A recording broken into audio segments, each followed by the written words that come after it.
बिस्मिल्लाहिर्रहमानिर्रहीम।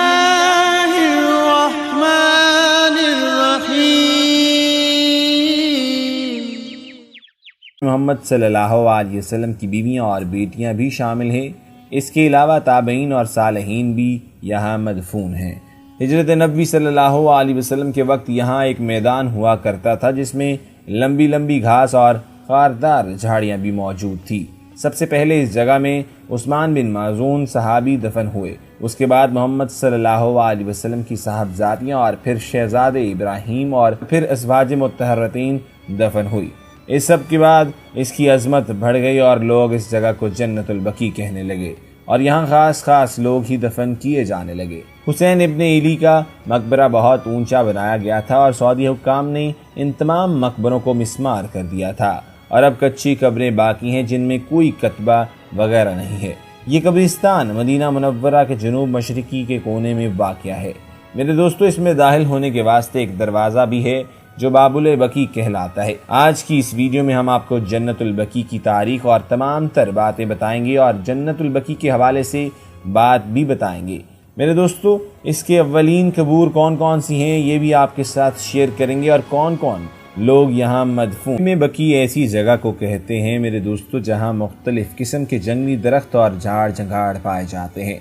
बकी गरकत की वजह तस्मिया यही है कि यहाँ एक कांटेदार और गरकद नामी दरख्त की कसरत थी जिसकी वजह से इस जगह का नाम बकी गरकत पड़ गया। इस जगह के अलावा वो भी मदीना मुनव्वरा में बाज बकी नामी मकामात पाए जाते हैं। मुंजमिद इनके बकी खंजिए जहाँ खंजिया नामी दरख्त की कसरत मुंजमिद इनके बकी खंजिया जहाँ खंजिया नामी दरख्त की कसरत मौजूद थी। बकी बित्थान और बकील खैल इस जगह कदीम ज़माने में अहले मदीना का बाजार लगता था, लेकिन मुतलकन जब भी बकी कहा जाएगा इससे मुराद अहले मदीना का कब्रिस्तान बकी गरकद ही होगा। बकीउल हज़मात वगैरह वगैरह। यहाँ औसच की बड़े दरख्त को गरकद कहा जाता था।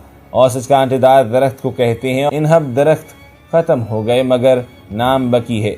इस वक्त ये अहले मदीना का कब्रिस्तान है। ख़वातीनो हज़रात, जैसे कि मैंने आपको पहले भी बताया कि बकी इस जगह को कहते हैं जहाँ जंगली पेड़ पौधे बकसरत पाए जाते हैं और चूँकि बकी कब्रिस्तान का नाम भी बकीउ गरकद पड़ गया, इसका मोहल्ले वकू कब्रिस्तान मदीना मुनव्वरा की आबादी से बाहर मस्जिद नबी सल्लल्लाहु अलैहि वसल्लम के मशरकी सिमत में वाक़या है।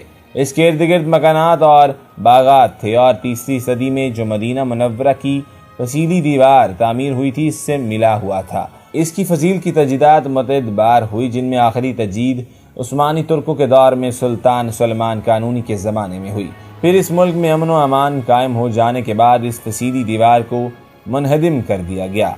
फिर मस्जिद नबी सल्लल्लाहु अलैहि वसल्लम की आखिरी तौसीक में इस कब्रिस्तान और मस्जिद नबी सल्लल्लाहु अलैहि वसल्लम के दरमियान जो मकानात थे इन सब को मुनहदिम कर दिया गया। इन दोनों के दरमियान जो मोहल्ला आबाद था वह अगवात के नाम से मारूफ था। मस्जिद नबी सल्लल्लाहु अलैहि वसल्लम की मशरकी सिमत में अब ये बकी कब्रिस्तान मस्जिद नबी सल्लल्लाहु अलैहि वसल्लम की खारजी सहन से मिल चुका है। जब आप सल्लल्लाहु अलैहि वसल्लम और मुहाजिरीन ने जब मदीना मुनव्वरा हिजरत की तो इस मुबारक शहर में तामीरी और तमद्दनी तरक्की होने लगी। इस वक्त आप सल्लल्लाहु अलैहि वसल्लम ने इरादा फरमाया कि कोई मुनासिब जगह मुसलमानों की अमवात की तदफीन के लिए मुतय्यन हो जाए। इसी मकसद के पेश नज़र आप सल्लल्लाहु अलैहि वसल्लम ने इस जगह तशरीफ़ लाने का फ़ैसला किया और इरशाद फरमाया, मुझे इसी जगह का हुक्म दिया गया है, कब्रिस्तान के लिए मुझे हुक्म दिया गया है। रवायत से मालूम होता है कि अल्लाह ताला ने अपने रसूल सल्लल्लाहु अलैहि वसल्लम को इस जगह मुसलमानों का कब्रिस्तान बनाने का हुक्म फरमाया था। सन 2 हिजरी में गज़वे बदर के बाद हज़रत उस्मान बिन मदफून रज़ी अल्लाह ताला की वफ़ात हुई। हज़रत उस्मान बिन मदफून अजमी कनियत अबुल हिसाब मशहूर सहाबी का शुमार अजले सहाबा रज़ी अल्लाह ताला अन्हा में होता है। आप ऐसी तबीयत के नेक थे कि ज़माना जहलियत या ज़माना इस्लाम भी कभी शराब को हाथ नहीं लगाया था। आप 13 अफराद के बाद इस्लाम में दाखिल हुए और 2 तजरतों के शर्फ से मुशर्रफ हुए। ग़ज़वे बदर में आप रज़ी अल्लाह ताला अन्हा ने हिस्सा लिया। इसके 6 माह बाद आपकी वफ़ात का सानिया पेश आया। मुहाजिरीन में से सबसे पहले आप वफ़ात पाने वाले थे और आपकी वफ़ात पर आप सल्लल्लाहु अलैहि वसल्लम ने आपकी वफ़ात के बाद आपकी आंखों के दरमियान बोसा लिया और फरमाया, हमारे पेशरों में उस्मान बहुत अच्छे थे। आपकी कब्र पर आप सल्लल्लाहु अलैहि वसल्लम ने पत्थर की निशानी रखी ताकि कब्र की ज़ियारत करने आया करो, और जो भी आन हज़रत अहले बैत से वफ़ात पाए इसको इनकी कब्र के नज़दीक दफन किया जाए। ख़वातीन और हज़रात, उलमा का इसमें इख्तलाफ है कि पहले किसकी तदफीन हुई, हज़रत बिन ज़रारा इंसारी रज़ी अल्लाह अन्हा या उस्मान बिन मदफून रज़ी अल्लाह ताला अन्हु की। इसमें तदबीक ये है कि इंसार में सबसे पहले हज़रत असद इंसारी और मुहाजिरीन में से उस्मान बिन मदफून रज़ी अल्लाह अन्हा। फिर जब भी किसी मुसलमान की वफ़ात होती तो आप सल्लल्लाहु अलैहि वसल्लम से दरियाफ्त फरमाया जाता कि कहाँ दफन करें। आप सल्लल्लाहु अलैहि वसल्लम इरशाद फरमाते, हमारे पेशरो उस्मान बिन मदफून के पास। इस तरह ये बकी नामी मुकाम मुसलमानों का मकबरा हो गया। मेरे दोस्तों, ये वक्त के साथ साथ इस मकबरे में कब्रों का इजाफा होता रहा और चुनाचे कुतुब हदीस और तारीख़ और सैर की किताबों में मज़कूर है कि इस कब्रिस्तान में 10,000 से ज़्यादा हज़रात सहाबा कराम रज़ी अल्लाह अन्हुम और इसके अलावा ताबीन और उलमा और उम्मतुल मुस्लिमीन इस कब्रिस्तान में मदफून है। हज़रत उस्मान बिन अफ़्फ़ान रज़ी अल्लाह ताला अन्हु के दौर खिलाफत में जब फितना आग उठी और आप रज़ी अल्लाह ताला अन्हु को शहीद कर दिया गया तो आपको जन्नतुल बकी में दफन ना किया जा सका। आपको खारिज मशरिकी सिमत में हविश कोकब बाग, जिसको हज़रत उस्मान रज़ी अल्लाह अन्हु ने खरीदा था, इसमें दफन किया गया। हज़रत माविया रज़ी अल्लाह ताला अन्हु जब खलीफा बने तो आपने इस बाग को इसको बकी में शामिल कर दिया। ये बकी की पहली तौसी थी। इसके बाद बकी कब्रिस्तान अरसे दराज तक इसी हालत में रहा। तारीख और सैर की किताबों में मालूम होता है कि इसके बाद किसी दौर में भी जन्नतुल बकी को तौसी नहीं किया गया। दौर हुकूमत में बकी इमारत को जन्नतुल बकी में शामिल करने का फैसला किया गया। ये वो जगह है जहाँ आप सल्लल्लाहु अलैहि वसल्लम की दो पुप्पियाँ हज़रत सफ़िया और हज़रत आतिका रज़ी अल्लाह ताला अन्हुम मदफून हैं। मेरे दोस्तों, बकी इमारत के अलावा इसके मशरिक में एक तकोना जगह थी जो म्यूनिसिपली के ज़ेर एहतमाम थी, इसको भी बकी में शामिल कर दिया गया। इस तरह बकी कब्रिस्तान में शामिल होने वाला रकबा बहुत ज़्यादा होता रहा। इसकी तौसीक के बाद बकी कब्रिस्तान में दाखिल होने के लिए शुमाली सिमत में 2 दरवाजे भी खोले गए, जबकि मगरिब की जानिब पहले 2 दरवाजे मौजूद थे। इस तरह बकी के 4 दरवाजे हो गए।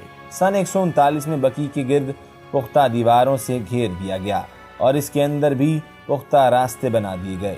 दूसरी सऊदी तौसीक जन्नतुल बकी का कुल रकबा बहुत ज़्यादा है। इसमें अमवात के गुस्ल कफन और जनाजे की मुकम्मल तैयारी का भी निज़ाम रखा गया है। मुत्तहिदा हदीस में मदीना मुनव्वरा में इंतकाल होने और बकी में दफन की फजीलत वारिद है। हज़रत अब्दुल्ला बिन उमर रज़ी अल्लाह ताला से मरवी है कि आप सल्लल्लाहु अलैहि वसल्लम ने इरशाद फरमाया कि तुम में से जिसको हो सके कि इसका इंतकाल मदीना मुनव्वरा में हो तो वो मदीना में मरने की कोशिश करे, इसलिए कि जिसकी मदीना में वफ़ात होगी इसकी शफाअत करूँगा। तिरमिज़ी बाबुल फ़ज़ल मदीना अहमद फिल मुस्नद अहले बकी को आप सल्लल्लाहु अलैहि वसल्लम की दुआ और इस्तग़फ़ार की सादत हासिल हुई।